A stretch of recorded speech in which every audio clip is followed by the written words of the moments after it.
परिमेय यानी कि रैशनल नंबर, पूर्णांक यानी कि इंटीजर, या फिर वास्तविक यानी कि रियल है, कि नन ऑफ दीज, इनमें से कोई नहीं। तो आंसर आया बहुतों का कि भाई सर वास्तविक है, लेकिन बहुत बच्चों का नन ऑफ दीज भी आंसर आया। तो नन ऑफ दीज वाले गलत हैं। हाँ, मानते हैं कि आप ढूंढ रहे थे पाई के लिए अपरिमेय, लेकिन मिला नहीं अपरिमेय। अरे समझ पा रहे हो बात? अगर अपरिमेय नहीं मिला तो आपको, अगर आपसे पूछे कि भाई आप कहाँ से हो, आप कहाँ से हो, और ऑप्शन दे दे कि भैया आप बिहार से हो, या फिर हरियाणा से हो, बिहार से हो, दिल्ली से हो, कहाँ से हो, यूपी से हो, और एमपी से हो, कि बिहार से हो, तो आपका घर पड़ता है मान लो गया में, ठीक है, और आपको गया ऑप्शन में है ये ना है, और आप ढूंढले चल रहे हो गया कहाँ है, तो आपको बिहार मानना होगा। यहां पर आपको अगर अपरिमेय नहीं मिला है, लेकिन पाई एक रियल नंबर है, तो ऐसे केस में आपको इसका आंसर क्या चुनना होगा? रियल। कौन सा आंसर? रियल चुनना होगा। इन कि ना हम गुस्सा जाएंगे, अपरिमेय तो देवे नहीं किया। अरे अपरिमेय नहीं दिया तो उसके जगह पर दिया है ना भाई, क्या वास्तविक। तो ठीक है, दोनों तरफ से रहने देते हैं। हालांकि ये चेंज कर लेंगे, अभी कॉलर वाला लगाना है, वो ऑर्डर के यहाँ आ नहीं रहा है, तो इसी से काम चलाना पड़ रहा है। आप लोग समझदार हैं, आपको वीडियो देखने से मतलब है। अब एक और confusion, by the way sir इसमें तो ठीक है, आप मार दिया आंसर सही है, लेकिन अगर वास्तविक है यहाँ पे, है ना। देखो एक और कंफ्यूजन, ये आपका दूसरा, तीसरा था ये, चौथा था ये, और चौथा ऑप्शन में अब कर दें अपरिमेय, इरेशनल। हालांकि ऐसे नहीं देना चाहिए, ऐसे नहीं देना चाहिए कि निम्न में से पाई क्या है, सवाल ऐसा बिल्कुल नहीं होना चाहिए। लेकिन अगर दे देता है, जी दिया गया ना, तो बतावे करो, तो जो सबसे नजदीकी आंसर होगा, जो सबसे बेहतर आंसर होगा, उसको चुनेंगे। हालांकि सवाल ऐसा नहीं होना चाहिए, सवाल तैयार करने वाला इस तरह से नहीं करेगा कभी भी। और अगर कर दिया है तो इसका मतलब वो एग्जैक्ट लोकेशन चाहता है आपसे, यानी कि एग्जैक्टली इसका आंसर जो है वो कौन सा होगा? अपरिमेय होगा। क्लियर है बात? जिस प्रकार से अगर आपसे कोई पूछे कि आपका घर कहाँ है, बिहार कि गया, कि आपको यूपी का कोई, यूपी में ले लीजिए, या पटना, अगर यूपी रहने देते हैं तो आपको समझ में बिहार भी है और गया भी है, तो आपको अगर गया के हैं तो एग्जैक्टली आपको गया लगाना चाहिए, गया बोलना चाहिए। हालांकि ऐसा सवाल होना नहीं चाहिए, पूछना नहीं चाहिए कि भाई आप कहाँ से हो, बिहार भी दे दे और गया भी दे दे, तब कोची मारिए बिहार की गया। तो मेरे समझ से गया देने का मतलब है कि वो गया के बारे में जानता है। हालांकि ऐसा सवाल बिल्कुल नहीं होना चाहिए, नहीं देगा ऐसा, जब भी देगा तो स्पष्ट सवाल देगा, लेकिन अगर चुनने की बात है तो अप्रोक्स आप चुन सकते हैं। क्लियर है बात? आगे बढ़ते हैं। तो आप लोगों ने पिछले क्लास में बहुत सारे नंबरों के बारे में जाना है, आई होप कि आपको सभी नंबर क्लियर होंगे। देखिए जितना पढ़ाई कर रहे हैं, थोड़ा सा अटपटा लग रहा है,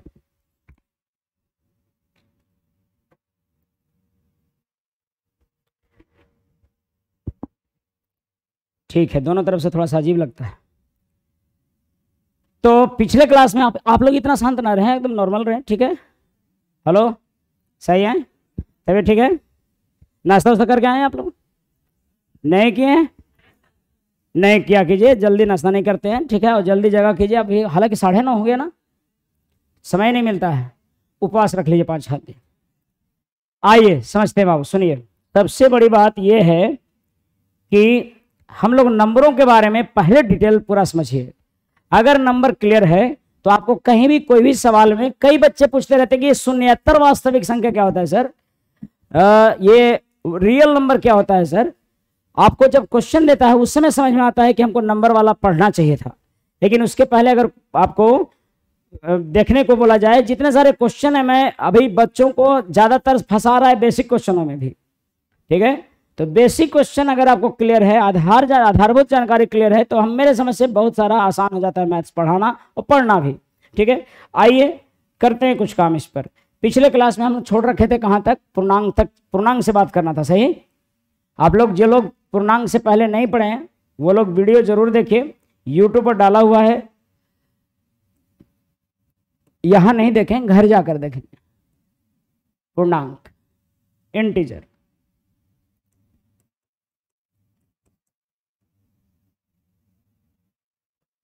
पूर्णांक हमें देखना है। पूर्णांक के बारे में आपको पता है, पूर्णांक को भाग बांटा गया 3 भाग में, ठीक है। हम लोग रियल से बंटवारा करते हुए आ रहे हैं। ये रियल के अंदर में आया रैशनल, और रैशनल को बांटा गया पूर्णांक और सॉरी क्या है, हाँ उसको वे में भी रैशनल को, रैशनल और इरेशनल में बांटने के बाद रैशनल को बांटे थे ना हम लोग, किसमें, इंटीजर और फ्रैक्शन के बारे में हम लोग चर्चा नहीं करेंगे, उसका अलग से हम कर लेंगे जब टॉपिक में और बढ़ेंगे तब। लेकिन अभी पूर्णांक के बारे में आज पढ़ेंगे। पूर्णांक में था बाबू नेगेटिव पूर्णांक, नेगेटिव पूर्णांक या फिर ऋणात्मक पूर्णांक लिखिए इसको, आप लोग लिखवाया गया है पिछले क्लास में। जो लोग नहीं होंगे वो यहाँ से लिखेंगे, और जो लोग नहीं होंगे ना वो यूट्यूब पर जाकर देखिएगा, पूरा बताया गया है ढंग से, पूरा वीडियो को देखिए और उसको लिखिए। शुरुआत में जैसे शुरू होना चाहिए आपका क्लास वैसे ही शुरू हो। आप अभी, मैं नहीं जानता हूं कि आप सीडीएस की तैयारी करते हो, कि आप एसएससी की तैयारी करते हो, कि बैंकिंग की, रेलवे की, लेकिन इतना तय है कि जो भी कंपटीशन की तैयारी करते हैं उनको शुरुआती नॉलेज तो होना ही चाहिए, और वही नॉलेज हम आपको देने का प्रयास कर रहे हैं। अभी कुछ क्वेश्चनों में, कुछ चैप्टरों जो कुछ बेसिक क्लास है वो कंबाइन देंगे, एडवांस मैथ्स और जनरल मैथ्स दोनों के लिए, क्योंकि दोनों का बेसिक कॉमन है, ठीक है। तो पहले ऋणात्मक पूर्णांक और दूसरा जीरो बताए थे, शून्य, शून्य, और तीसरा धनात्मक पूर्णांक, इंग्लिश में था पॉजिटिव इंटीजर।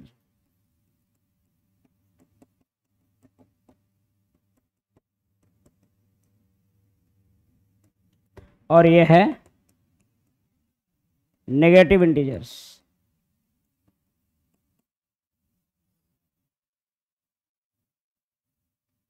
और यह है जीरो।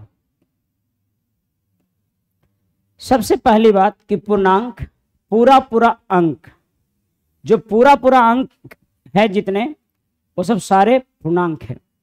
पूरा पूरा अंकों में सबसे पहले प्राकृतिक संख्याएं केवल था, नेचुरल नंबर जो कि आगे में बताएंगे हम, केवल क्या था, प्राकृतिक संख्या है, नेचुरल नंबर था पूरा पूरा अंक में। फिर नेचुरल नंबर से उसको ऋणात्मक किया गया, यानी कि जो प्राकृतिक संख्या है, जो नेगेटिव नंबर ऐसे जैसे -1, -1, -2, -3, ये सब सारे क्या है, -4, ये सब सारे क्या हैं, ऋणात्मक नेगेटिव वाले हैं। और पॉजिटिव वाला 1 से। पूर्णांक यानी पूरा पूरा अंक। हाँ ये बात अलग है कि √9 भी पूर्णांक ही है। √9 कितना है, क्या है, √9 इज इंटीजर, क्योंकि इसका वैल्यू कितना हो रहा है, 3। But √7 is not a integer. √7 is क्या है, ये √7 क्या है, इंटीजर भी नहीं है और ना ही रैशनल है, काहे कि p/q के रूप में भी नहीं लिखेंगे। क्या है ये, अच्छा एक बात बताइए, 3 क्या परिमेय संख्या है, हाँ परिमेय ही को तो बांटे हैं दो भाग में। कैसे, 3 को दो भाग में बांटे हैं, कैसे, पूर्णांक और फ्रैक्शन में। रैशनल नंबर को दो भाग में बांटे हैं, पूर्णांक और। अब ये जो 3 है, ये सब सारा 1, 2, 3, 4, ये सब क्या है, धनात्मक पूर्णांक तो जरूर है, लेकिन ये किसके अंदर में है, पूर्णांक। क्या, और पूर्णांक किसके अंदर में है, परिमेय के। और परिमेय किसके अंदर में है, रियल के। अरे समझ पा रहे हो बात, रियल के अंदर में, रियल के अंदर में रैशनल परिमेय, और परिमेय के अंदर में इंटीजर पूर्णांक, यही ना है जी। हम रियल से ही चलते आ रहे हैं, यानी कि अगर 3 के बारे में पूछे तो ये रियल भी है, परिमेय भी है, पूर्णांक भी है, धनात्मक पूर्णांक भी है। वास्तविक में इसका लोकेशन धनात्मक पूर्णांक है, जो कि क्या है आपका पूर्णांक भी है और ये पूर्णांक परिमेय भी है और परिमेय रियल भी है। समझ पा रहे बात? अगर आप कल का क्लास किए होंगे और अगर जाके एक बार घर पे देख लिए होंगे वीडियो को, तो ये सब तमाम बातें दिमाग में घुर गया होगा, और नहीं तो अगर नहीं देखे होंगे तो अभी घुर गए होंगे आप, है नहीं? पता नहीं लग रहा होगा बता का उचरे हैं, क्योंकि पिछला क्लास आपका छूट गया है। तो इसीलिए ये सुविधा भी मुहैया करवाया जा रहा है कि जिनका भी पहला क्लास है वो आज ही जाकर स्पीड मैथमेटिक्स के चैनल को लाइक कीजिए, सब्सक्राइब कीजिए और बेल आइकन को दबाइए, प्रेस कीजिए, ताकि आपको सही समय तक सूचना उपलब्ध हो पाए। आपको जब भी नया वीडियो कुछ भी इस पर आएगा तो आपको मिल जाएगा। और वैसे हम दीपावली और छठ के समय में बहुत सारे वीडियो आपके लिए बनाने वाले हैं उस पर, चूँकि आप घर पे, बिहार हमारा अद्भुत राज्य है, आज चर्चा करेंगे बिहार के बारे में भी संख्याओं में, ठीक है? तो और इसमें ऐसा है कि यहाँ एक पर्व है छठ, जिसको धूमधाम से मनाया जाता है, और आप लोग छुट्टी जो मनाते हैं सो दीपावली से सीधा छठ तक। तो मैं मानता हूं कि उस लंबे समय में उसी चैनल पे आपको बहुत सारे वीडियो उपलब्ध करवाऊंगा मैं, जो कि बेसिक का होगा, कुछ जानकारी होगा मैथ से संबंधित। तो ज़रूरी है कि आप उस पर ज़रूर आ जाए, सब लोग चैनल को सब्सक्राइब करें। खैर, धनात्मक पूर्णांक आपको ये हो गए। अब सुनिए, अभी तक केवल बहुत बाद तक केवल ऋणात्मक और धनात्मक संख्याओं के बारे में जाना गया। उसके बाद उत्पन्न होता है एक और संख्या जिसका नाम है शून्य। शून्य के आने से, शून्य जो है सो हमारा भारत का देन है, भारत के ही बिहार राज्य से, यानी कि आपके राज्य से तेलंगाना के पास जो है, किनका है? आर्यभट्ट साहब का। ये आर्यभट्ट साहब जो मैथमेटिशियन रहे हैं, दरअसल जितने सारे हमारे भारत के मैथमेटिशियन एक ऋषि रहे, जितने सारे ऋषि होते थे जनरली बहुत सारा रिसर्च किए हुए रहते थे, मतलब उनका बहुत ज़्यादा अनुभव रहता था, वो लोग बहुत चीज़ों में खोज किए हैं। हालांकि बहुत सारी चीज़ों की जानकारी बहुत लोगों को नहीं हो पाया है, लेकिन ये आर्यभट्ट साहब ने जीरो के बारे में पहली बार बताया। पहले शायद ऐसा होता होगा कि कोई होता होगा कि 6 में से 6 घटाएं, मान लो पहले जानवरों को काउंटिंग होता होगा, बहुत पहले की बात है। अगर जानवर काउंट होते होंगे तो कहते होंगे 6 जानवर थे और 6 में से 6 मर गए, कितने बचे? पहले जीरो तो था ही नहीं, पहले बोलते थे कुछ नहीं बचे। कल पहले क्या बोलते थे? कुछ नहीं बचे। 7 जानवर थे, 7 में से 7 तो गायब हो गए, तो कुछ नहीं बचे। पहले कुछ नहीं बोलते होंगे, सही है, नथिंग बोलते होंगे। और जो कुछ नहीं को भी कुछ न कुछ कह दे वही बिहारी। अरे जो कुछ नहीं को भी कोई नाम दे दे, कोई चिन्ह दे दे, उसका नाम कौन है? कुछ नहीं को भी कुछ नहीं को भी कुछ न कुछ कह देने वाला कौन है? बिहारी। तो आर्यभट्ट साहब ने बताया कि जब कुछ नहीं आए तो वहां पर क्या देना? जीरो देना। तो तब से कहा जाने लगा 6 जानवर थे, 6 जानवर में से 6 मर गए, बचे 0 जानवर। तब शुरुआत हुआ किसका? जीरो का। और ये तब से, जब से शुरुआत हुआ है, तब से इस जीरो के बारे में विस्तृत रूप से जानकारी नहीं दिया गया। ये हालांकि बोला गया कि जीरो ना ही धनात्मक है और ना ही ऋणात्मक, इसीलिए ना ही इसके श्रेणी में रख रहे हैं और ना ही इसके श्रेणी में, इसको अलग ही बता दिए, ये अलग पूर्णांक है, ठीक है? जीरो एक कंप्लीट पूर्णांक है। जीरो क्या है सर? तो जीरो क्या लगता है? जीरो सभी संख्याओं का गुणनफल है क्या? जी हाँ सर, अगर सभी संख्याओं को गुना कर दें जीरो में तो जीरो ही हो जाएगा। कि सभी संख्याओं का गुणनफल है क्या ये? तो आप अभी एग्जैक्टली कुछ भी कहना पॉसिबल नहीं है। जीरो एक ऐसा नंबर है जहां पर भी ये भी नहीं कह सकते हैं कि 0 बराबर 0, क्योंकि अगर 0 बराबर 0 कह दिए इसका मतलब होता है 0/0 = 1, जो कि सही नहीं है।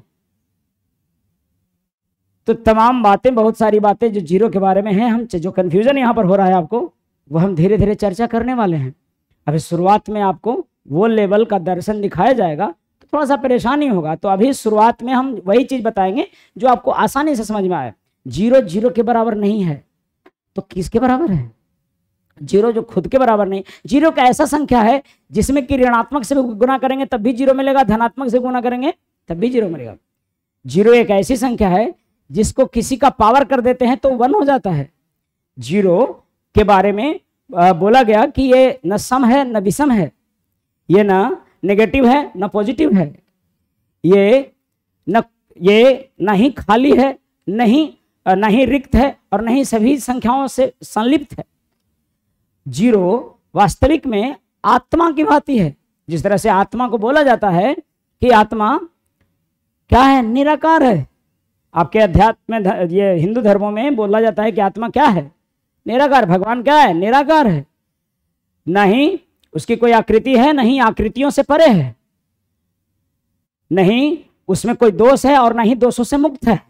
ऐसा ऐसा बात बोला गया है, आप गीता पढ़ेंगे, तमाम चीजें हैं। तो ये मैं शून्य को मानता हूं कि कुछ ऐसा है जो कि शून्य ही है केवल वो, और इसके बारे में विशेष जानकारी।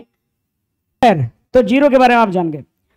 जीरो के बारे में डिटेल हम लोग जब अध्ययन करने लगेंगे चैप्टर तब बात करेंगे, लेकिन फिलहाल अभी चैप्टर को जो शुरू कर रहे हैं उसको देखना है। अब यहाँ से नंबरों को और बांटा नहीं गया, फिर हम लोग अलग अलग नंबरों का नेचर के अनुसार से उसको डिवाइड किया गया, यानी कि उसके, अभी तो हम फैमिली मेंबर में दिखा रहे थे कौन किसके फैमिली में है, ठीक है। अब यहाँ से नंबरों को जानेंगे कि किसके नेचर के अनुसार से किस में रखा गया है। जैसे जो संख्याएं मुझे प्रकृति में, पहले आपको पढ़ते होंगे कि बहुत सारे जितने सारे जगहों का विकास हुआ वहां पर कुछ ना कुछ अलग अलग काउंटिंग के नियम थे, समझ रहे हैं। हर जगहों पर काउंटिंग का नियम था।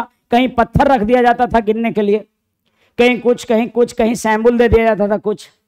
उन गिनती के नियमों में जो हमारा गिनती का नियम है वो शुरुआत से ही प्रसिद्ध था, और वो माना जाता है कि बहुत पहले से चलता हुआ आ रहा है गिनने का तरीका, जो कि आपका था 1 2 3 4 ये।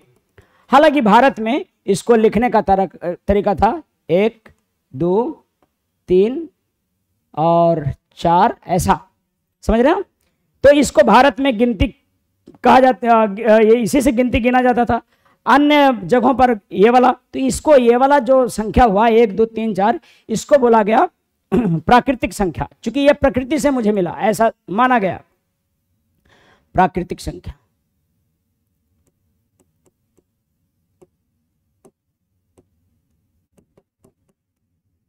तो गिनती के संख्या को क्या बोलेंगे, प्राकृतिक संख्या। काउंटिंग नंबर क्या कहलाएगा, नेचुरल नंबर।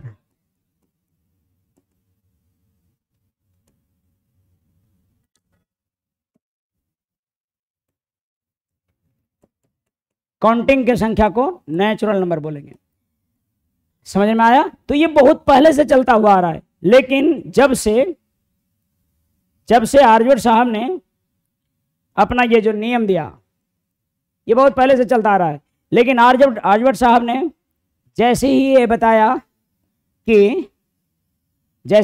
कि जीरो भी कोई चीज होता है, तब से प्राकृतिक संख्या पूर्ण हो गया। इसलिए बोलते हैं इसको पूर्ण संख्या। प्राकृतिक संख्या अधूरा लग रहा था, पूरा संख्या की जो संख्या ही था ना वो पूरा अधूरा था, किसके बिना। अब सोचो 10 लिखना रहा तो 10 जानवर गिनना होता होगा, तो कैसे गिनता होगा, 7, पहले 7 गिन दिया, फिर 3 गिनता होगा, क्योंकि उसको बस 10 लिखने के लिए 1 0 0 तो था ही नहीं। तो जब काउंटिंग पहले हुआ करता होगा तो ऐसे ही होता होगा शायद, लेकिन जब से 0 आया तब से संख्या क्या हो गया, पूरा हो गया, और इसीलिए इसको बोला गया पूर्ण संख्या। और पूर्ण संख्या में प्राकृतिक संख्या में से ऐड कर दिया गया किसको, 0 को।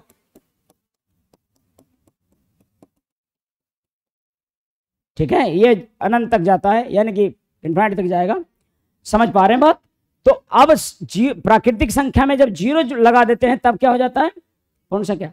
अब आपको ये जानते हो सर कि सर ये सब बेसिक में, एक तो इतना गर्मी लग रहा है सर, ऊपर से एकदम छोटे छोटे चीज बता रहे हैं, तो हमको ये फायदा करेगा क्या। अरे आप बढ़िया से जागे रहिए ना, इसी में से सवाल पूछेगा ना बनेगा आपसे। क्या पूछ देगा सर, पूछेगा कि बताइए कि प्रथम 4 पूर्ण संख्याओं का, सॉरी बताइए 10वां पूर्ण संख्या कौन, 10वां पूर्ण संख्या कौन, 9। गिनती से ही पूछ देगा कि एक अंकों की कुल संख्या कितनी,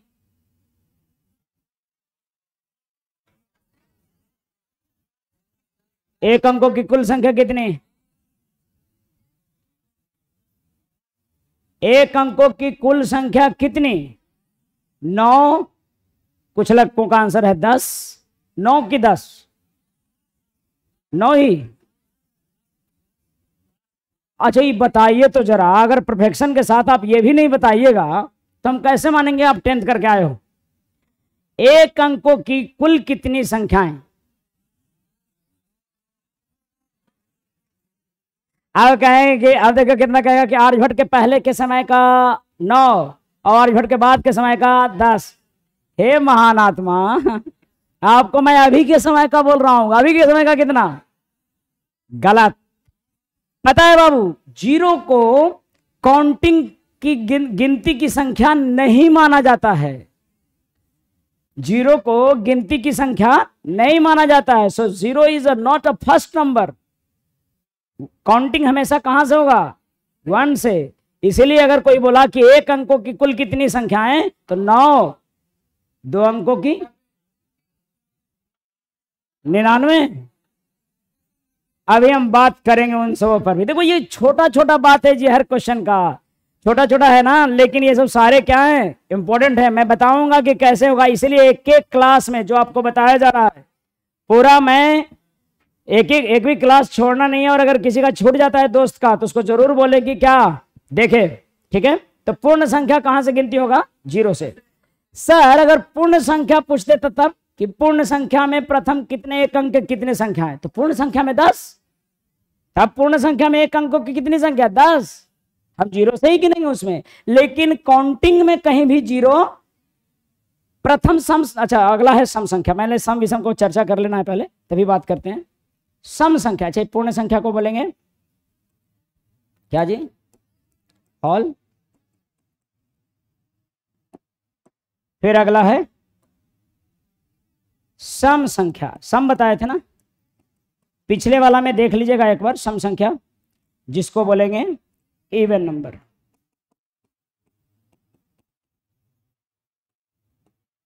अच्छा बताइए प्रथम सम संख्या कौन? पहले तो यह समझिए कि सम संख्या है क्या। जो सम संख्या 2 से डिविजिबल हो जाएगा वही संख्याओं में से, गिनती की संख्याओं में से सम संख्या है। जो संख्या 2 से पूर्णतः विभाजित है, कंप्लीटली डिविजिबल है, वही संख्या गिनती की संख्या में से सम संख्या है। सो सबसे छोटा सम संख्या कौन है? 0 2 से नहीं कटता है। 0 2 से नहीं कटता है क्या? 0 2 से कटता है। 0 सभी संख्याओं से डिविजिबल है। ये सभी संख्याओं से विभाजित है। कौन? 0। लेकिन वह काउंटिंग में, इसीलिए गिनती में जो 2 से डिविजिबल है वो सब सारा सम संख्या है। तो 2 4 6 8 10। सर लेकिन फिर भी अगर मान लीजिए आपसे कोई पूछता है कि नहीं 0 के बराबर में बताओ, तो मैथमेटिशियनों ने 0 को सम के जैसे नेचर का माना है। किसके नेचर का माना है? सम। ठीक है, लेकिन ये सम और विषम नहीं है। लेकिन अगर बात की जाए तो माना गया है कि इसका नेचर किसके जैसा है? सम। हालांकि ये काउंटिंग में ना होने के कारण हमको प्रथम सम संख्या कौन है? 2। ये नहीं कि कोई कहिएगा कि प्रथम सम संख्या कौन है? 0। हाँ, सम 0 के बारे में अगर बताया जाए तो नेचर है उसका किसके जैसा?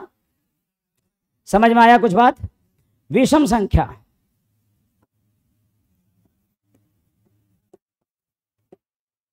विषम संख्या जो संख्या 2 से विभाज्य नहीं हो, जैसे 3 1 3 5 7 9 11 13, यानी कि 1 के डिफरेंस पर सब है ना, कि 2 के डिफरेंस पर है ना, 2 के अंतराल पर सभी है। यहां पर भी सम संख्या 2 के अंतराल पर, ये भी 2 के अंतराल पर। समझ रहे हैं? तो खैर मैं बाद में बात करूंगा क्या अंतराल, कॉमन डिफरेंस क्या है, फलाना चलाना। फिलहाल केवल इंट्रोडक्शन कि सम संख्या जो 2 से कटे गिनती वाले में से, और विषम संख्या जो 2 से, ये सब आज से जानते हैं सर, बहुत पहले से।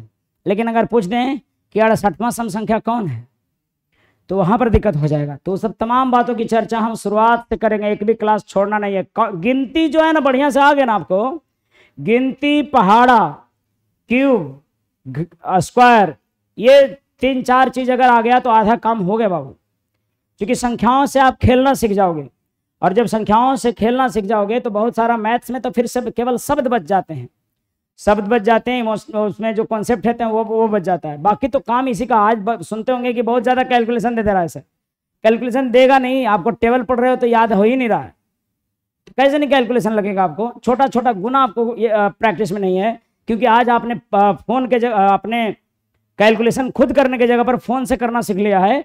हाँ, आदत तो इस तरह से खराब हो गया आपको फोन का यूज करने का, कैलकुलेटर यूज करने का, कि जब भी आप एग्जाम में बैठे होते हैं तो देखते हैं कि गुना करना है तो तुरंत पैकेट छूते हैं, बाद में पता लगाता है फोन तो बाहर रखवा दिया गया है। अरे ऐसा है कि नहीं है? तो आप जब से ज्वाइन किए हो कमर्शियल मैथ्स या कहीं भी कॉम्पिटिटिव मैथ्स कहीं भी ज्वाइन किए हैं आप, तो ज्वाइन करने के जस्ट बाद फोन का कैलकुलेटर का यूज छोड़ दीजिए आप। जितना बड़ा गुणनफल या कुछ भी करना हो तो कैसे गुना करेंगे आप? हाँ, अगर अंतिम में कई बार मतलब शुरुआत में 2-3 बार करने के बाद भी आंसर नहीं मैच कर रहा है तो हो सकता है कि 1-2 बार कॉल कर लीजिए, लेकिन ना, शुरू में आप करते हैं, पहले आंसर में मिला लेते हैं तब कैलकुलेट करेंगे तो आपका बात कीजिए बाहर। और क्लास जाइए तो घर पे सूचना दे दीजिए कि इस टाइम में हम कहाँ रहते हैं, क्लास में, और सब आप ही लोग के लिए कर रहे हैं।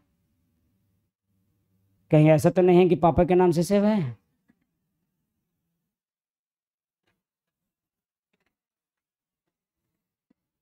देखिए, क्लास आपका होना चाहिए, क्लास में ही आप रहें, क्योंकि क्लास कॉल भी आता है ना कोई, तो आप कुछ मान लो कि मुद्दा ऐसा हो गया होगा, पापा बोल रहे हो क्या, देखना एगो भैंसा हलो सुमार के लो। अब यहाँ टेंशन में लड़का, जबकि अगर नहीं रिसीव करता तो पूरा जिंदा रहता है यहाँ क्लास में। अरे जो होना होता है साथ में चलते रहता है ना, वो कितना अल्लाह तो रिजल्ट हलो से ना हलो, अरे नहीं हुआ तो क्या हो गया, अभी जो आज वाला जो है वो तो कहीं कहीं उससे ना छूट जाए। इसलिए फोन को क्लास में क्या करना है, साइलेंट कर दीजिए, कोई दिक्कत नहीं। देखो हम घर परिवार सब छोड़ चुके हैं, फोन नहीं रखते हैं, और दिन भर सुबह 6:30 बजे से लेकर शाम 6:30 बजे तक क्लास में ही है। दोपहर में जो गायब भी है ना बाबू, आजकल उसमें हम वीडियो बना रहे हैं, तो सब जानता है कि आदमी समाज से कट गया है। ठीक है, एक क्षण है बाबू कि जब आपके पास कुछ नहीं है तो समाज लगाएगा नहीं, बड़ी फुर्सत में है तय मारा एक नंबर के लफड़ा। लेकिन अगर आप कुछ कर जाते हैं तो वही समाज कहेगा कि देखा तो जर को ना मतलब कि ध्यान दे। और जब मतलब कि जब सोसाइटी का आप पर सचमुच ध्यान जाने लगेगा तब तक आपके पास वक्त नहीं होगा। समझ पा रहे हैं बात?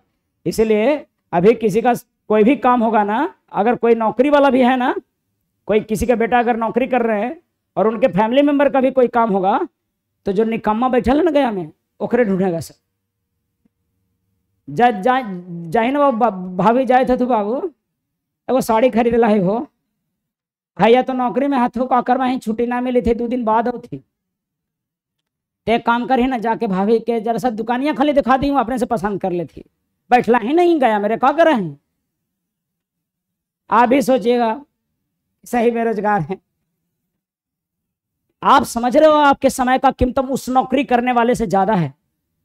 अरे जो नौकरी कर रहे हैं ना उससे ज्यादा आपके समय का कीमत है, क्योंकि आपका अभी कुछ भी नहीं हो। इसलिए जरा समय का खर्चा किया करो तो बड़ी सोच समझ के क्या करो, ठीक है। और ऐसा केस हमारे साथ सामने दोबारा ना आए प्लीज, आप पर चर्चा चल रहा था।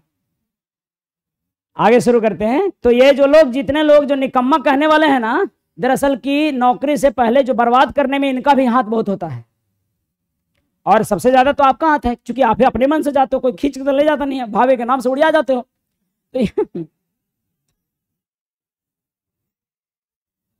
तो इस बात को आपको केयर करना है बाबू, क्योंकि समाज आपको तभी लगाएगा जब आप अपने आप को लगाओगे। समाज आपको अलग तभी समझेगा जब आप अपने आप को सबसे अलग समझोगे।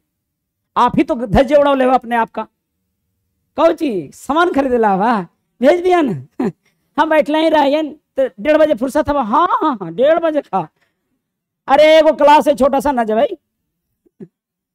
हे महान आत्मा, यही भाभी कल कहेंगे कि आई जी का कर है गया में 4 साल से जड़ आयल है, समझ गए? यही भाभी कहेंगे आपको। इसलिए क्लास में ना ही कॉल उठाएगा कोई और ना ही बात करने बाहर जाएगा, चाहे आग लगे चाहे जो लगे, बाद में हम संभाल लेंगे। ज़्यादा कुछ नुकसान होगा हमसे बात करेगा, ठीक है।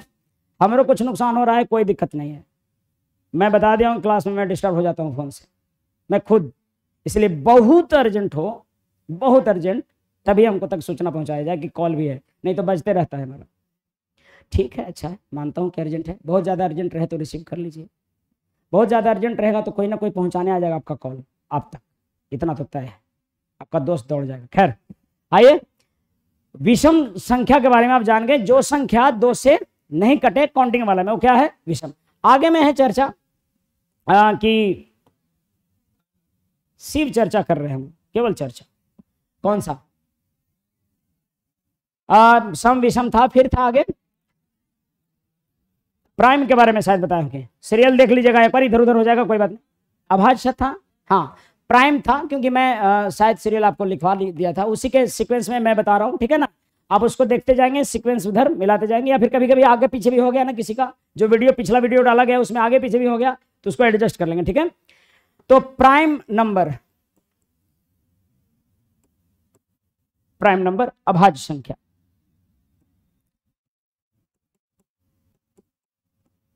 अभाज्य संख्या, प्राइम नंबर अभाज्य संख्या। तो ये ऐसी संख्या है जो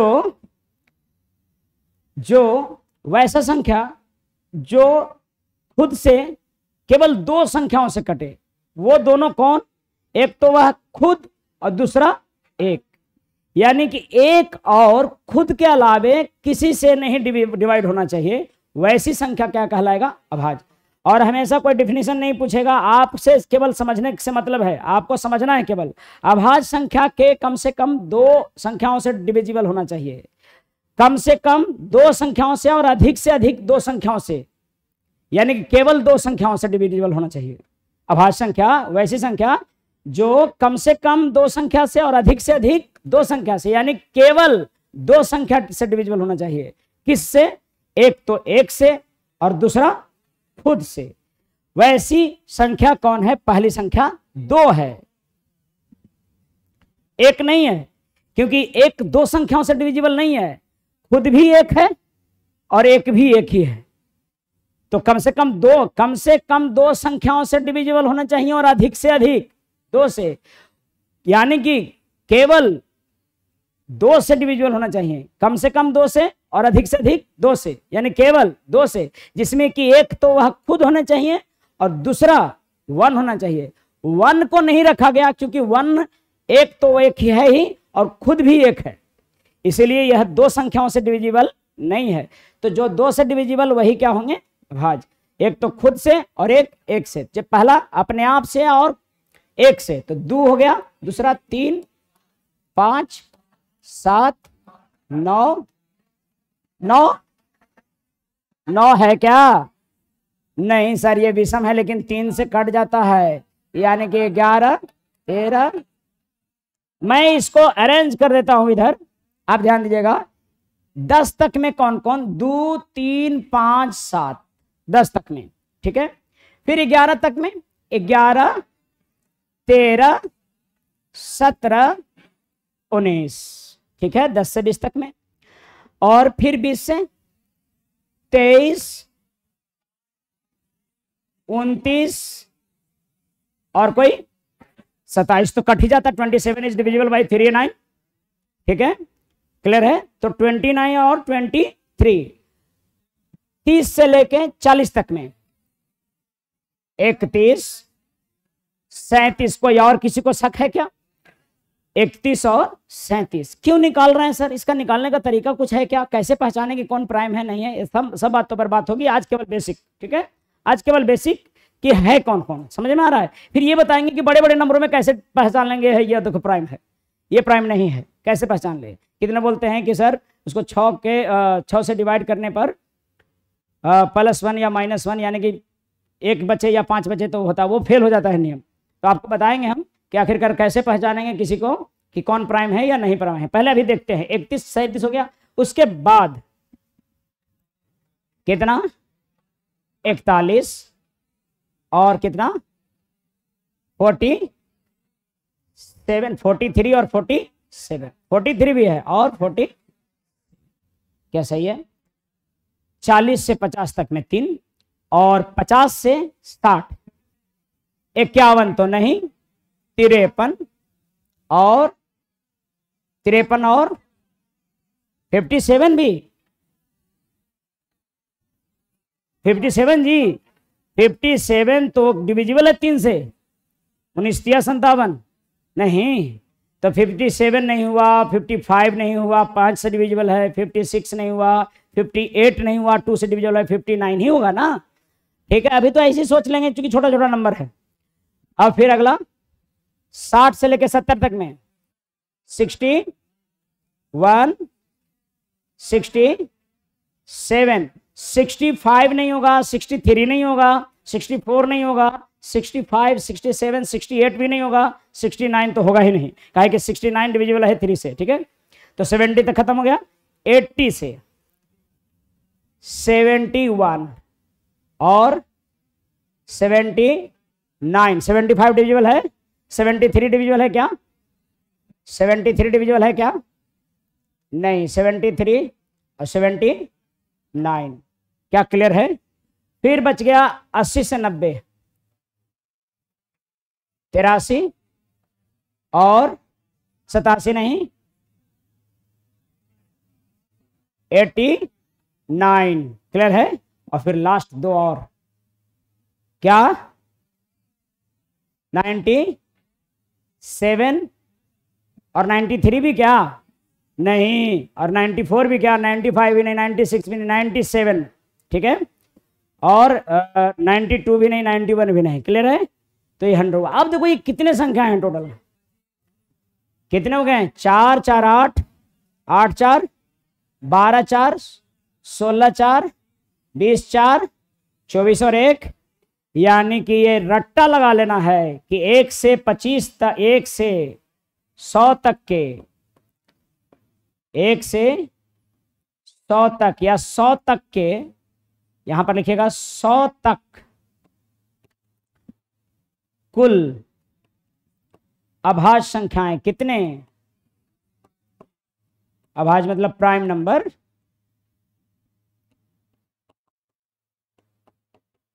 25। कुल कितने संख्या हैं? 25 हैं। ठीक है, और 200 तक, 200 तक, 200 तक ये वाला आ गया है क्या? एक मिनट, उसको ऑन कर लीजिए और ये ऑन कर लीजिए। कितना हो गया जी? 200 तक कोई बता सकता है क्या? अब आपको याद रख लेना है कि 200 तक अभाज्य संख्याओं की संख्या 46। हाँ ठीक है, आगे ये वाला बहुत बार पूछा हुआ है और इसमें कहते रहता है कि आप क्या निकालिए कि 50 तक के अभाज्य संख्याओं का औसत निकालिए। तो इसका कोई उपाय नहीं कि तरीका, एवरेज निकालने के लिए कोई तरीका नहीं, डायरेक्ट लिखना पड़ेगा और जोड़ना पड़ेगा। तो इसको आप ये रट्टा लगा लीजिए, लिख लीजिए। ठीक है, तो चलिए इसको थोड़ी देर पॉज कर दिया कीजिए जब हम लिखने लगते हैं। समझ पा रहे हैं बात? केवल सुनिए, चूंकि ये तो वीडियो में होगा ही, तो मैं समय क्यों दूं आपको ज़्यादा। ठीक है, फिर से बंद हो गया, ठीक हो जाएगा। थोड़ा सा इसका केबल खराब हो गया है, देखता हूँ इसको दीपावली के, दुर्गा पूजा में छुट्टी मिलता है तो चेंज करवाते हैं। फिर नहीं ऑन हुआ, देखिए रोशन वो आवाज कर रहा है शायद नहीं फटेगा, फटेगा नहीं, रहने दीजिए। सुनिए ना, लिख लीजिएगा आप लोग, वीडियो में होगा, उसको पॉज कर करके एक बार लिख लीजिएगा, थोड़ा सा और मेहनत कर लीजिएगा। ठीक है, सुनिए बात करते हैं अभी। तो हम लोग देख रहे थे, आपको पता है कि प्रथम अभाज्य संख्या कौन? अभाज्य संख्या यानी प्राइम नंबर 2। सबसे बड़ा सम अभाज्य संख्या, इवन प्राइम नंबर। अरे सबसे बड़ा सम यानी कि इवन भी हो और प्राइम भी हो। सबसे बड़ा बात कर रहा है, सबसे बड़ा सम अभाज्य संख्या। पता है अभाज्य संख्या में एकमात्र सम अभाज्य कौन? इसके अलावे सभी विषम हैं, इसके अलावा सभी क्या हैं, इसलिए बड़ा छोटा इकलौता जो भी है सो कौन है, 2 है। 2 is only even prime number. That's why अगर पूछता है कि सबसे बड़ा प्राइम नंबर क्या है तो सबसे बड़ा सम प्राइम नंबर क्या है तो 2 ही होगा। सबसे छोटा सम प्राइम नंबर तब भी, इवन प्राइम नंबर तब भी 2। और दूसरा कि मैं आगे बात करता हूं, कुछ कुछ चीजों को अभी चर्चा कर लेते हैं। पहले एक और था, क्या हो गया, उसको ऑफ कर दीजिए उसे।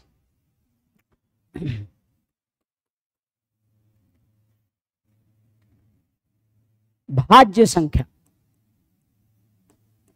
ये सब सबके बारे में जानना जरूरी है क्या सर? बिल्कुल जरूरी है। सबसे पहले आपके बारे में इंट्रोडक्शन जरूरी है, जिस तरह से इस संख्याओं के बारे में। भाज्य यानी कि कंपोजिट नंबर,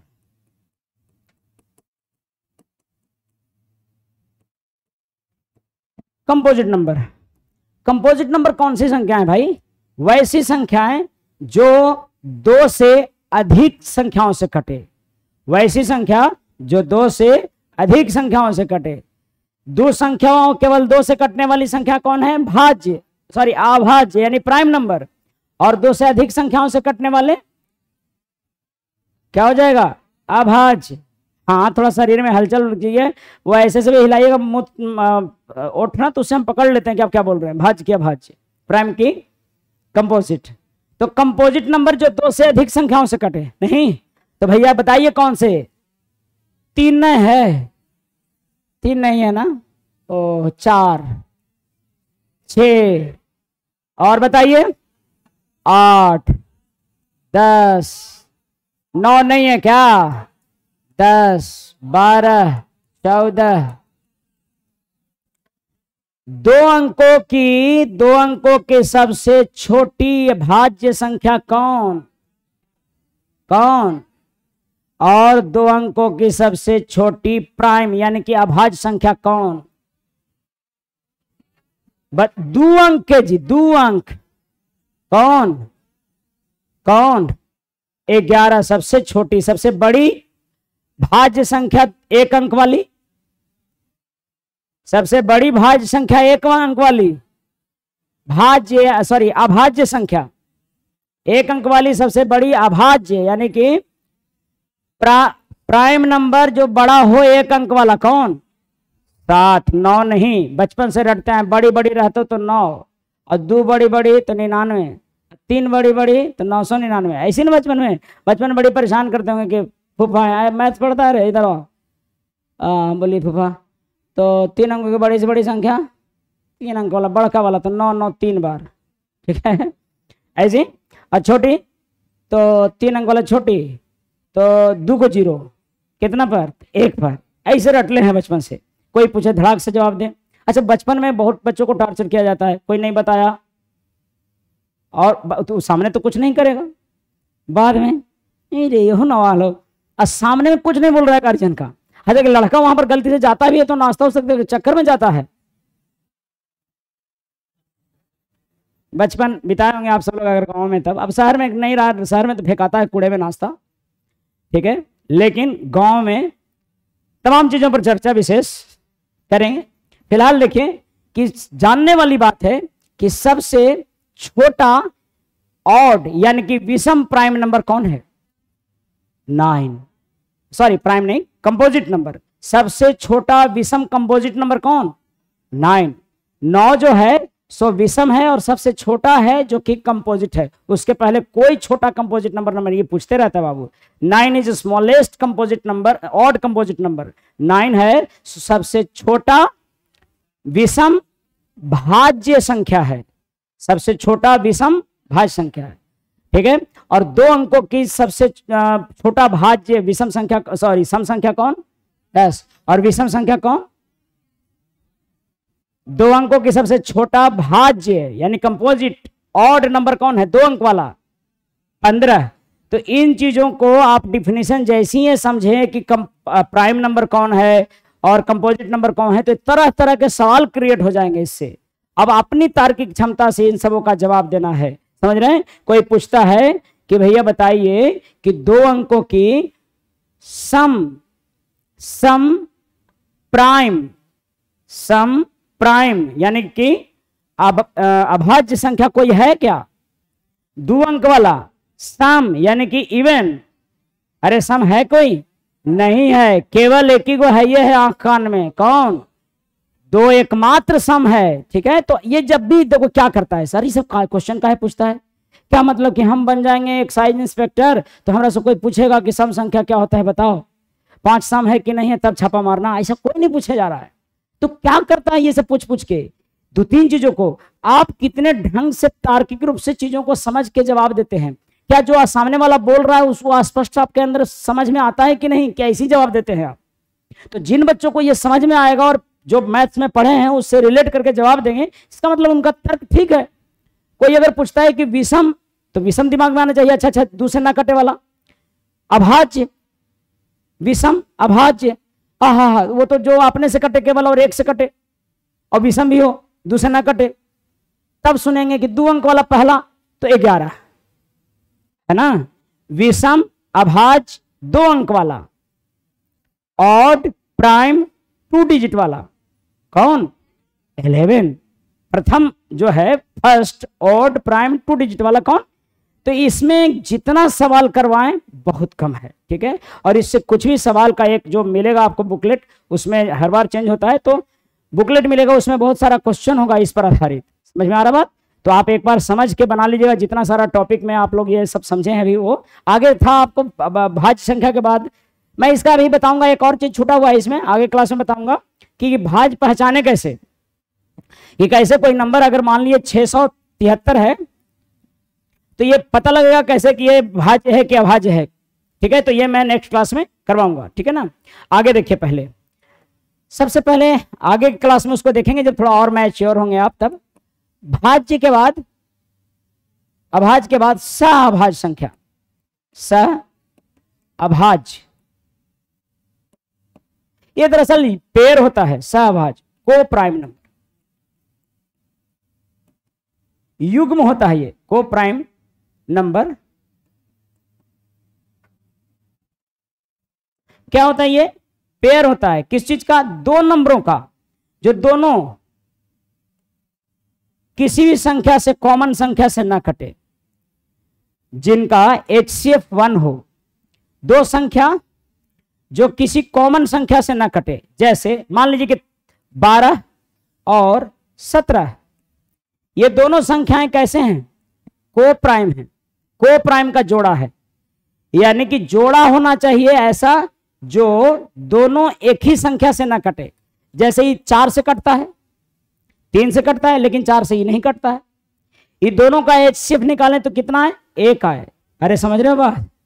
कितना बैठल बैठल कुछ और सोच रहे हो, दूध सब समझ में तो आवे के ना हो, कुछ और सोच रहे हो, किसी और दुनिया में होंगे आप। यार क्लास में बैठते हैं यहीं रहे। ठीक है, कितना सोच रहा होगा कि सीट बाहर है, साइकिलवा धूपे में लगा दिए हैं, और सीटवा हमारा बड़ी जल्दी गर्म होता है। 1 घंटा रहा होगा तो एकदम करकरा गया होगा, और जाएंगे बोतलों में पानी न लाए हैं क्योंकि ठंडा लेंगे। पूरा यहीं से रिसर्च बैठ के कर ले है, अभी गर्म हुआ भी नहीं है और गर्म का महसूस कर रहे हैं यहीं से। तो बाबू मेरा मानना है कि आप जितना सक्रिय क्लास में रहते हैं उतना ज्यादा कहीं भी किसी भी क्लास में आप सीखते हैं। काबिलियत शिक्षक का तो होता है ये कि आपको जोड़कर रखे, उससे भी ज्यादा यह है कि आप अपने आप से जिज्ञासु रहे। भूख होनी चाहिए कि हमको सीख के जाना है। आज चूंकि आज एक दिन क्लास में हम गए हैं और इनके क्लास में से एक दिन में सीख के आना है बहुत कुछ। ठीक है, तो जो कुछ भी पकड़ा है उसको जितना हो सके समझिए। हमें को प्राइम नंबर की बात समझा रहे हैं, जिसमें कि समझना यह है कि 2 संख्याएं हैं जिसमें से वह उन दोनों का, या तो ऐसे समझिए दोनों का HCF 1 आना चाहिए, या तो अगर वो ना समझ में आता है तो ऐसा समझिए कि कोई भी संख्या दोनों जो है सो किसी एक ही नंबर से ना कटे। हाँ, अलग अलग कोई नंबर से कटे। जैसे मान लीजिए कि 15 और मैं 24 की बात करूं, नहीं 24 नहीं 22 की बात करूं, तो ये तय बात है कि ये 3 से भी कटता है, 5 से भी कटता है, और ये 2 से भी कटता है, 11 से भी कटता है। लेकिन ये दोनों में ये 3 से ही कटता है तो 3 से ही नहीं कटता है, ये 5 से कटता है तो ये 5 से, ये 2 से कटता है तो ये 2 से नहीं कटता है। तो ये दोनों संख्याएं क्या होंगे? को प्राइम का पेयर होगा, को प्राइम का पेयर होगा। ठीक है, आज भर हम को प्राइम तक ही पढ़ेंगे। अगले क्लास में बात करेंगे परफेक्ट नंबरों के बारे में और आगे अभाज्य संख्याओं को कैसे पहचानेंगे और बेसिक जानकारी। अभी तो ये नंबरों के बारे में परिचय लिए हैं, अब इन नंबरों पर आधारित सवाल अगले क्लास में महत्वपूर्ण सवालों का बौछार होगा। आप जरूर क्लास में ज्वाइन करें और जो बच्चे YouTube के माध्यम से देख पा रहे हैं वो भी YouTube को सब्सक्राइब करें चैनल को, ताकि आपको समय से सारा वीडियो उपलब्ध हो पाए। धन्यवाद।